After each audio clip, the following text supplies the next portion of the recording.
Good afternoon and welcome to Midday Report here on TVP World. I'm Marie Cato. An extraordinary meeting of EU leaders will take place on Thursday, January 22nd. The summit was called in response to US President Donald Trump's threats to impose tariffs on countries that go against Washington's wishes over Greenland. We move to Brussels to our correspondent Alex Cadier. Good afternoon, Alex. What can we expect Europe's strategy to be in response to the US president's threats? Well, good afternoon, Marie. It's an extraordinary meeting for extraordinary times. This threat from the US president of slapping 10% tariffs on some of his country's oldest and staunchest allies if they don't bend when it comes to the US acquisition or annexation of Greenland. We have seen differing responses so far from European leaders, EU and non-EU. We've seen Keir Starmer, the UK Prime Minister, saying that the threat was wrong and that a trade war between the US and the United States would simply be in nobody's interest. We've heard the Italian Prime Minister, Giorgia Meloni, suggesting that Donald Trump may misunderstand the situation. He can be spoken to. There can be discussions between NATO allies about finding a way to boost Arctic security without resorting to threats. That is the perhaps more emollient or softer approach, trying to talk to Donald Trump. We've also seen the French President Emmanuel Macron talking about using the EU's so-called trade bazooka in response to these tariffs. We know the European Commission here in Brussels is preparing retaliatory tariffs, up to 90 billion euros worth of retaliation if the US follows through on that threat from Donald Trump. To give you a sense of how unprecedented this is and how far we've moved in this story, that trade bazooka, the anti-coercion instrument that is available to the European Commission to respond to this threat by Donald Trump, was initially devised to counter the threat of a trade war from China, a trade war the EU was expecting to fight with the US. Now these same instruments are perhaps being used against the United States. So those 27 EU member states will be here in Brussels. I also understand Keir Starmer, the UK Prime Minister, will not be attending. But again, anything can change in the next few days. They will have to get together, figure out their common position, how to deal with this extraordinary threat from the US leader. Of course, trade in and of itself is a competence of the European Commission. It will be done at the Brussels level here. But those member states will have to align, will have to figure out how to respond. But there's also a political cost here. Those leaders, those 27 leaders, will have to understand if they retaliate, if there's a trade war with the United States, they will have to go to their people back home and say there will be a cost to the European economy. There will be economic pain for European citizens across the bloc if the EU wants to hold firm, or if they want to try and talk Donald Trump down. Of course, Marie, all of that will unfold in the coming days. Alex Cadier joining us from Brussels. Thanks very much for that update. Now, life in Greenland isn't for the meek. It's cold and dark with only a few hours of daylight a day. But now this is being topped off with the prospect of the US marching in and seizing the island. Greenlanders already have European troops going on and off the island, with tensions escalating and tariffs being implemented in the greatest diplomatic crisis in years. What more lies around the corner? Welcome to Greenland. Temperatures currently average -8 degrees Celsius, and there are just 4 hours of daylight in the depths of winter. Fewer than 60,000 people call the Danish territory home, but US President Donald Trump's threats to seize control of the Arctic island for security reasons have alarmed locals. Now I am taking it serious, but I don't know what to do. I am thinking about moving to Norway. I will immigrate to Denmark and have family there. The way they use this force, we Greenlandic, we never been in war. It's just my land. I grew up here and I can't just leave my country. Trump's attempts to acquire Greenland have also sparked outrage in the United States. A CBS poll published on Sunday found that 86% of Americans oppose taking Greenland by force, while 70% disapprove of using federal funds to buy the Danish territory. US politicians from both sides of the aisle have hit out at Trump's threats to slap tariffs on European NATO allies who oppose him. The presidency's authority, his ability to project power, is is our NATO alliance, the strongest alliance in the world. To threaten the NATO alliance, to say, well, we'll just pack up and go home, means that the United States doesn't have the ability to project power. There is no current security threat from Russia or China to Greenland. The only security threat to Greenland right now is the United States. Several European countries last week deployed a handful of troops to the island. Experts say Europe must stand united in the face of pressure from Washington. France, Germany, Norway, Sweden, Britain, they sent officers, people to Greenland. But of course, the reality is that this was all to make any American use of force against Greenland politically and diplomatically so much more costly. The rhetoric from Trump and those who are alongside him, not all the administration agree, but those who are alongside them, is effectively saying, you do what we want and we will let you be. You give us Greenland, we'll let you be. You don't give us Greenland, not only is there no alliance, we will attack you, at least economically and politically, as in Trump's tariff threat. Europe has to stand together against that. This is very straightforward.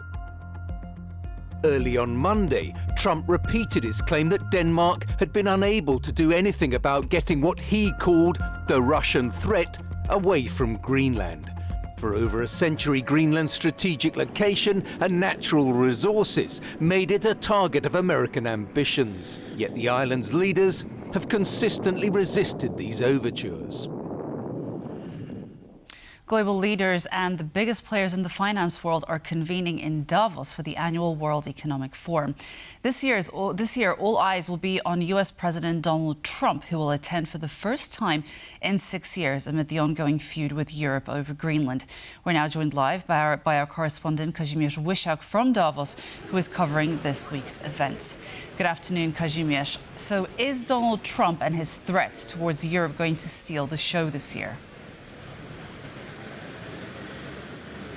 Good afternoon, Marie. It's difficult to see how that wouldn't be the case. I mean, what we are seeing is really unprecedented and the stakes are high. You can feel it here. This quaint little town of Davos in southern Switzerland has become a hotspot of international attention. We are seeing dozens of limousines, security officers and some helicopters flying these leaders in. And I'm talking about more than 60 global world leaders, including of course, Europeans like German Chancellor Friedrich Merz, but also Canadian Prime Minister Mark Carney, and of course the top guest will be US President Donald Trump.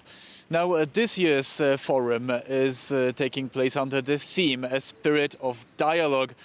And well, we haven't seen much dialogue from the US president in these few first weeks of 2026.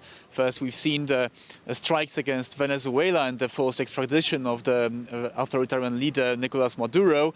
And then we've seen the US pull out of more than a few dozen international organizations, to then come to the latest, meaning the threats against Europe, the tariff threats, if these countries don't comply with Trump's intent to take over Greenland. So this will definitely be in the focus of discussions, because the US leader is basically upending the entire international order that we've seen for the past few decades after the Second World War, where he's now putting NATO in question, the alliance which was forged in the fire of World War II. And now, well, we are seeing Europe staunchly defending Denmark and Greenland, and the US leader saying that he would like to acquire Greenland, that it will happen no matter what. So these will be one of the most important discussions here. It's interesting to see what Trump will have to say on that in the next few days. He will be giving his speech on Wednesday. But there will also be a handful of other topics. This is an economic forum, so we will be seeing discussions about AI, about global economy. All of these important discussions will be taking place right here, and I will be giving you the latest. Back to you. Kazimierz Wysiak joining us from Davos. US President Donald Trump can't let go of the Nobel Peace Prize he didn't get. Norway's Prime Minister got a taste of this in a personal letter from Trump, in which he reminded Jonas Gahr Støre that he has stopped at least 8 wars. Now Trump claims he will focus solely on what is best for the US. While Venezuelan opposition leader Maria Corina Machado presented Trump with her 2025 Nobel Peace Prize medal on Thursday, I thought it was very nice. It's still not the same as getting one's own dedicated Peace Prize with the entire world watching. My rhetoric kept you out of wars. I stopped wars from happening. If it were somebody else, they would have gotten 5 Nobel Prizes. I never even got a mention. On Monday, Trump seemed fed up with the Peace Prize, as evidenced by his letter to Norwegian Prime Minister Jonas Gahr Støre. Dear Jonas, considering your country decided not to give me the Nobel Peace Prize for having stopped 8 wars plus, I no longer feel an obligation to think purely of peace, although it will always be predominant, but can now think about what is good and proper for the United States of America. Trump claims he has stopped 8 wars, including India against Pakistan, the rekindled Nagorno-Karabakh war between Armenia and Azerbaijan, and taking out Iran's nuclear program, which ended the Iran-Israel war after only 12 days. But his cherry on top? Brokering peace between Israel and Hamas, resulting in the release of hostages and bodies of the conflict casualties. While the Nobel Committee has not explicitly said why it has not awarded Trump, a few reasons have been brought up by experts. He has actually, withdrawn the US from international cooperation. He has withdrawn the US from the World Health Organization, from the Paris Accords on climate. He has, initiated a trade war on old friends and allies. He has also received on the red carpet in Alaska another war criminal, Vladimir Putin, and has refused to put stress on Putin's war in Ukraine, in reality prolonging the war in Ukraine. The Nobel Peace Prize is awarded annually by the Nobel Committee in Oslo. Poland is an example for other countries, says Vasyl Bodnar, Ukraine's ambassador to Poland. In just the last few days, Poland raised over 560,000 euros as part of a large-scale fundraising campaign set up to support Ukraine, which is grappling with the worst energy crisis since the beginning of Russia's full-scale war. It is very important that Polish society and Polish business and Polish NGOs are presenting such a strong leadership, giving example to in other countries in the world with other international partners, and presenting a strong support for the Kyiv or other cities which are now freezed by the Russian terrorist attack. And it is clearly war crimes against such a number of people, because the temperature is below 15, minus 15, and a lot of people are freezing, namely freezing in their flats.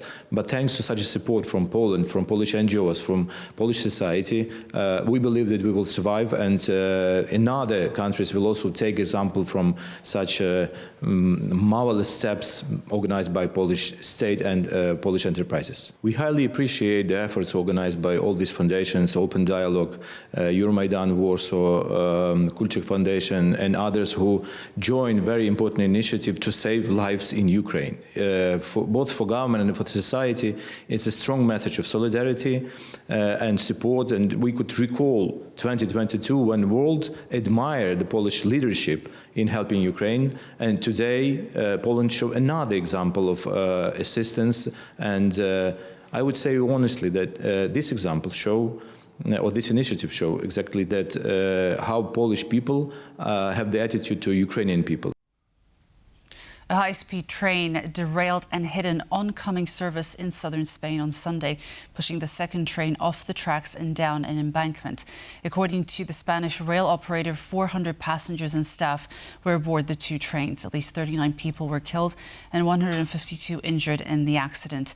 Spain's transport minister has said that the death toll is not yet final. A night of deep pain. This is what Spanish Prime Minister Pedro Sánchez called Spain's worst train crash in more than a decade, which took place on Sunday evening, when a train bound for Madrid derailed and collided with an oncoming train in Ademuz, about 360 kilometers south of the capital, Madrid. More than 400 passengers were on board the 2 trains. The impact was like a sudden blow. The lights went out. I was sitting in the last seats of the car and I was thrown around. I don't know how many times I rolled over. I don't know how I hit my back. There were people screaming. All the suitcases fell on top of people's heads. I just thank God that nothing happened in our train car. Emergency crews arrived at the scene almost immediately, trying to save as many lives as possible. But the twisted wreckage of the trains made it difficult to recover passengers still trapped inside. Spanish officials and the royal family have expressed deep sadness over the incident and offered heartfelt condolences to the families of the victims. And so did EU leaders, including Polish Prime Minister Donald Tusk and European Commission President Ursula von der Leyen. I offer my sincerest condolences to the families of the victims. Poland supports the Spanish people in this difficult time. Terrible news coming from Koboda. I offer my sincerest condolences to the families and friends of the victims of the train accident, as well as to the Spanish people. I wish a speedy and full recovery to all those injured. You are in my thoughts. The cause of the crash remains unknown. An investigation has been opened, but it is not expected to determine what happened for at least a month, according to the Spanish Transport Minister. And that's all for Midday Report. Thank you for joining us and stay tuned for much more on TVP World. Goodbye.